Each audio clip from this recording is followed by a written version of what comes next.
And then they say, the Prophet sallallahu alaihi wasallam, he said, La salata liman lam yaqra bi fatihatil kitab. And there is a hadith, this is sahih hadith, the salat of a person who does not recite Fatiha is not valid. But all these hadiths are, some of these hadiths are sahih and some of their chains are weak. And in all these sahih narrations, this is general. La salata liman lam yaqra bi fatihatil kitab, as we mentioned in Bukhari, Muslim, in almost every book of hadith. But wherever this hadith has been reported with a sahih narration, it's confined it just to this bit. La salata liman lam yaqra bi fatihatil kitab. Whosoever does not recite Fatiha, his salat is not valid. This is general. And Imam in Tirmizi, Imam Ahmad bin Hanbal rahimahullah is reported to have said, this hadith, liman yusalli wahda, for whosoever prays individually. Other people say, look, you pray salat in Jamaat, but you don't recite Fatiha, your salat is not valid. The Prophet is saying, if you don't pray Fatiha, your salat is not valid. But this is not what the hadith is saying. There is another hadith by Ubadah ibn Samit radiyallahu ta'ala, and mentioned Abu Dawud in other books of hadith, with the addition that where they were told, La taf'alu illa bi fatihatil kitab. Don't do anything, in other words, don't recite anything behind the Imam except Fatiha. And all such variations, this hadith of Ubadah bin Samit has also been mentioned in Bukhari and Muslim, without the final addition, and wherever it is mentioned as being prayed behind the Imam, all such narrations are debated and considered as da'if. And other ulama have refuted them. Abdullah ibn Umar radiyallahu ta'ala, here again, what the Sahaba don't do, we know it is matruk.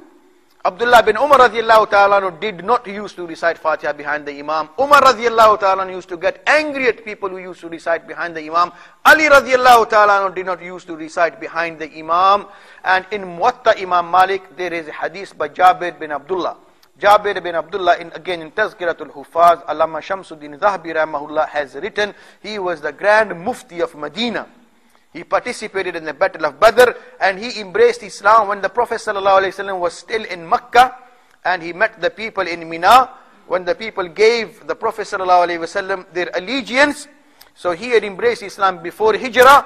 He grew up in Medina, and he participated in the Battle of Badr. And one night, it says in Tazkiratul Hufaz, the Prophet ﷺ bought a camel from Jabir bin Abdullah, and in response to that, the Prophet gave him dua for maghfirah 25 times. It says 25 times the Prophet ﷺ prayed for his forgiveness. Can you imagine how fortunate he must have been? And then he died in the year 78th year after Hijrah. Lived for almost 70 years after the Prophet ﷺ.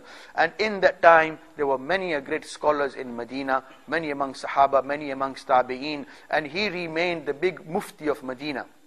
In Muwatta Imam Malik, which Imam Shafi rahimahullah has stated, the most authentic book on the surface of the earth, long before even Imam Bukhari was born, in Kitabus Salah, on the authority, Imam Malik rahimahullah has reported that Jabir bin Abdullah radiyallahu ta'ala anhu, he said, Man salla raka'atan, whosoever prays one rakat, walam yaqra'u fiya bi fatihatil kitab, walam yaqra'u fiya bi ummil Quran, and who doesn't recite Surah Fatiha, Quran is the other name for Surah Fatiha, and whosoever prays one rakat, does not pray Surah Fatiha in that rakat, falam yusalli, he has not prayed, illa wara al-imam, unless he is behind the Imam. Because there are many other narrations in which the Prophet ﷺ has said, Man kana lahu imamun fa qira'atul imami lahu qira'a, with slight variations.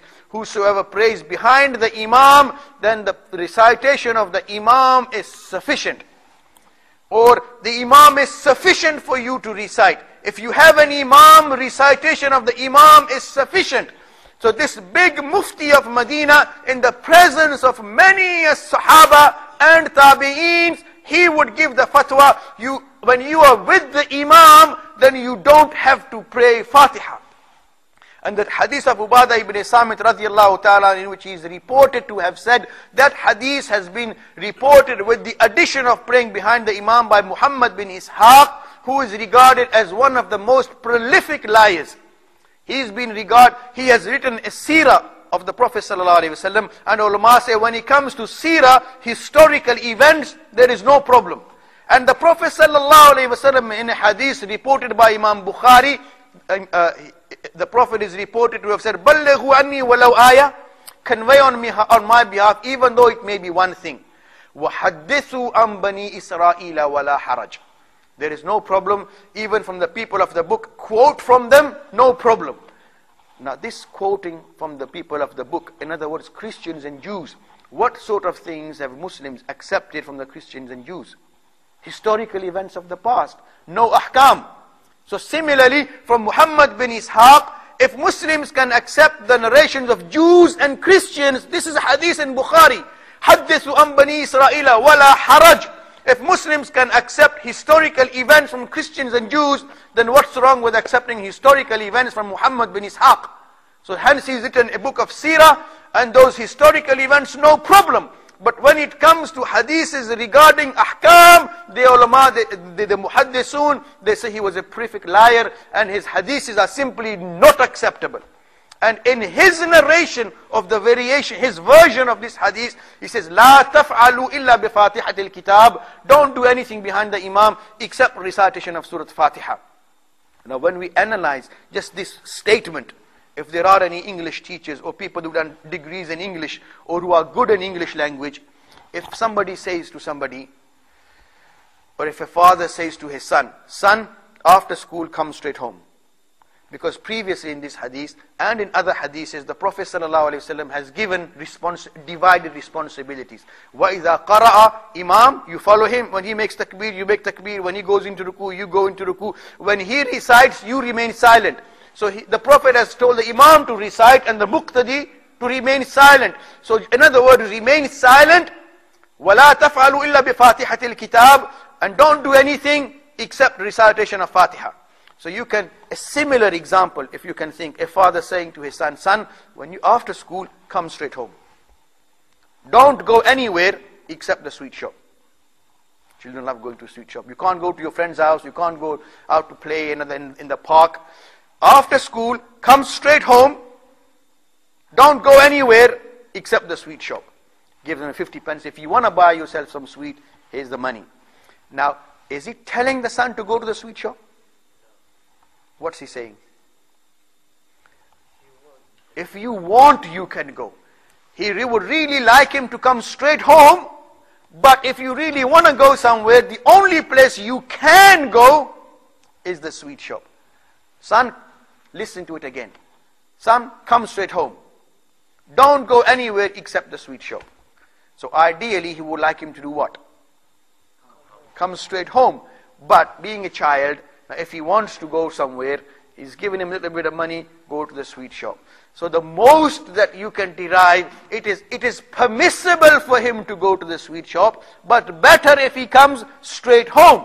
So now the Prophet ﷺ, in so many hadiths, has said, when the Imam recites, let him recite, you be quiet.